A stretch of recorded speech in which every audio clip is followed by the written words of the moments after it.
बिहार में अफसर एक दूसरे में आपस में ही लड़ रहे हैं और मुद्दा है स्कूल खुला रहेगा कि बंद रहेगा, यह कौन तय करेगा? शिक्षा विभाग तय करेगा या पूरे जिले का कमान देखने वाले डीएम साहब तय करेंगे? एक तरफ के पाठक हैं तो दूसरे तरफ डीएम साहब है, और जो पटना के डीएम और के पाठक में जो भी ताजा विवाद चल रहा है उससे लेकर अब राजनीतिक गहमागहमी भी, राजनीतिक बयानबाजी भी शुरू हो गई है और कई संगठन पटना के डीएम साहब के साथ हो गए हैं, जहां के पाठक के जो नीचे के अधिकारी हैं ताबड़तोड़ चिट्ठियां निकालकर स्कूलों के प्रधानाध्यापकों पर दबाव बना रहे हैं। वहीं डीएम साहब कह रहे हैं कि शिक्षा विभाग को औकात नहीं है, शिक्षा विभाग का यह पावर नहीं है कि किसी डीएम के आदेश को बदल सके, उस पर रोक लगा सके। बेचारे पीस रहे हैं प्रधानाध्यापक। नमस्कार, मैं हूं अभय कुमार और आप देख रहे हैं अपना प्यारा चैनल ठोक तंत्र। तो दोस्तों, आज हम बात करते हैं जो बहुत बड़ा विवाद सामने खड़ा हो गया है कि के पाठक जहां कहते हैं कि बिना पूछे स्कूलों को क्यों आप बंद कर रहे हैं डीएम साहब, और उन्होंने हवाला दिया कि 144 के तहत आप स्कूलों को बंद नहीं कर सकते थे। क्या उन्होंने सवाल पूछा, क्या मॉल में रहने वाले या कोचिंग संस्थान वाले या दुकानदारों को ठंड नहीं लगती है क्या? और वहीं जब डीएम साहब बोल रहे हैं कि हमारे दायरे में है कि हम स्कूलों में बच्चों का स्वास्थ्य का ख्याल रखें और हम आप मेरे आदेश को आप ठुकरा नहीं सकते हैं, आप मेरे आदेश को बदल नहीं सकते हैं।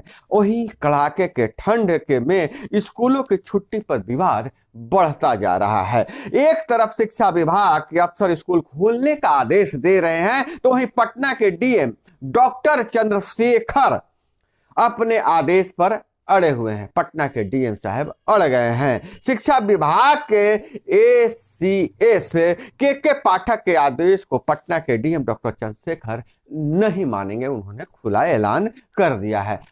मामला यह है कि पटना जिले में 23 जनवरी तक के सभी सरकारी और निजी विद्यालय 1ली से 8वीं तक के जहां बच्चे पढ़ते हैं उन्हें बंद करने का आदेश दिया गया है। सर्दी के सितम को देखते हुए यह आदेश डॉक्टर चंद्रशेखर सिंह ने रविवार को जारी किया था, डीएम साहब ने जारी किया था। इस पर सोमवार को शिक्षा विभाग के माध्यमिक शिक्षा निदेशक कन्हैया प्रसाद श्रीवास्तव ने सवाल उठाया है, डीएम के आदेश को गलत बताया और पटना के जिला शिक्षा पदाधिकारी को स्कूल खोलने का निर्देश दिया। इस पर शिक्षा विभाग और पटना के डीएम आमने सामने आ गए हैं।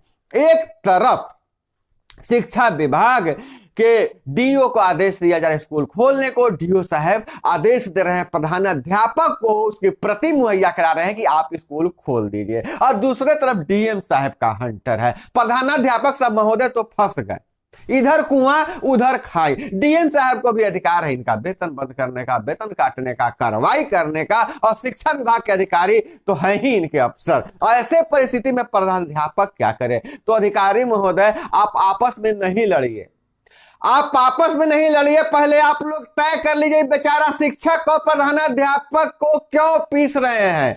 ये तो हुकुम के गुलाम है। आपका भी आदेश मानते हैं, डीएम साहब का भी आदेश मानते हैं, अपने विभाग का भी आदेश मानते हैं, और जो तर्क दिया जा रहा है शिक्षा विभाग द्वारा, माध्यमिक शिक्षा निदेशक ने विद्यालयों के बंदी के संबंध में 20 जनवरी को जारी प्रमुख सचिव के पाठक के पत्र का हवाला दिया है, जिसमें विद्यालय बंद करने के पूर्व विभागीय अनुमति आवश्यक बताई है।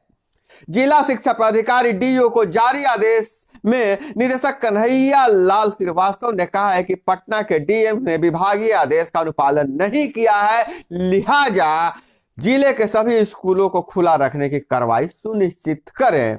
डीओ अमित कुमार ने कहा कि सभी स्कूलों के प्राध्यापकों को विभागीय पत्र की प्रतिलिपि भेजी गई है और निर्देशों के अनुपालन करने को कहा गया है। अब मामला यही फंस गया।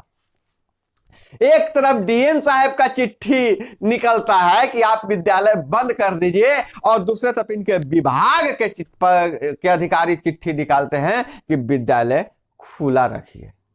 अब बच्चे और शिक्षक फंस गए हैं इसमें।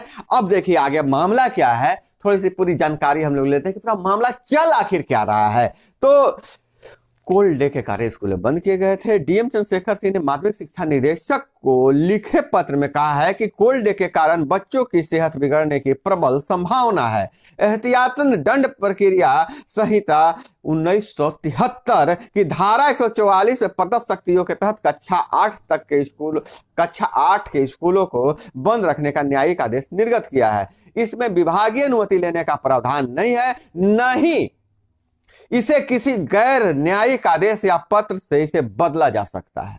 सीधे कह दिए हैं डीएम साहब कि जो के पाठक का पत्र है वो गैर न्यायिक पत्र है, इसके आधार पर बदला नहीं सकता है। फिर सक्षम न्यायालय ही आदेश की न्यायिक समीक्षा कर सकता है।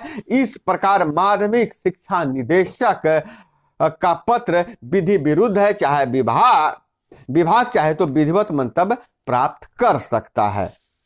अब इसको लेकर अब कई संगठन आमने सामने आ गए हैं। इधर Bihar public school and children welfare association के महासचिव प्रेम रंजन ने कहा है कि ठंड अधिक है, ऐसे में छोटे बच्चों के लिए स्कूल खोलना सही नहीं है, यह उनके स्वास्थ्य के साथ रिस्क हो जाएगा और एहतियात के साथ बड़े बच्चों के लिए केवल स्कूल खोला जा सकता है। और वहीं डॉक्टरों का क्या कहना है, डॉक्टर का एसोसिएशन भी साथ आ गया है। जैसा पहले आपको हमने बताया था कि डॉक्टर के जो IAS के पूर्व अध्यक्ष डॉक्टर अजय कुमार ने कहा है कि ठंड बहुत अधिक है और इससे स्वास्थ्य पर बुरा प्रभाव पड़ेगा। लेकिन डॉक्टर क्या कहते हैं, तो PMCH के शिशु रोग विशेषज्ञ डॉक्टर AK जायसवाल ने कहा है कि बच्चों की पढ़ाई जरूरी है, ठंड के मौसम में कोल्ड एलर्जी होने का खतरा है, एक भी बच्चा बीमार पड़ा तो संक्रमण फैलेगा। माता पिता भी स्कूल प्रशासन से बात कर बीमार बच्चों को स्कूल न भेजे, तभी स्कूल खोलना संभव होगा। अब भाई SOP जारी किया जा रहा है। एक तरफ डॉक्टरों की टीम का कहना है कि अगर कमरे और वाहन दोनों गर्म हैं तो बच्चे स्कूल पढ़ने जा सकते हैं, और इधर लेकिन अब नाक की लड़ाई हो गई है। के पाठक जहां तरह तरह के आदेश निकालते हैं, उनके आदेश को कोई काटता नहीं है, लेकिन इस बार उन्हें नहले पर दहला पड़ गया। पटना के डीएम साहब सीधे कह दिया कि हम आपके आदेश को नहीं मानेंगे, मेरे आदेश को, जो न्यायिक आदेश है, इसको सिर्फ न्यायालय ही बदल सकता है। तो ऐसी परिस्थिति में प्रधानाध्यापक के सामने बहुत बड़ी समस्या खड़ी हो गई। प्रधानाध्यापक महोदय किसकी बात माने, आखिर किसकी बात माने, अपने विभाग का बात माने या डीएम साहब की बात माने। और ऐसे में अगर अधिकारी लड़ते रहेंगे तो बिहार में जो कानून व्यवस्था है, जो संवैधानिक प्रक्रिया पर बैठे लोग लड़ाई करेंगे तो बिहार का क्या स्थिति होगा। दोस्तों, इस विवाद पर आपका क्या कहना है, अपनी राय कमेंट में जरूर बताइएगा। और आप बताइएगा क्या डीएम साहब ने सही निर्णय लिया है या फिर के पाठक सही हैं, यह आप पर छोड़ते हैं। तो इसी के साथ किसी दूसरे विषय पर हम चर्चा करते हैं।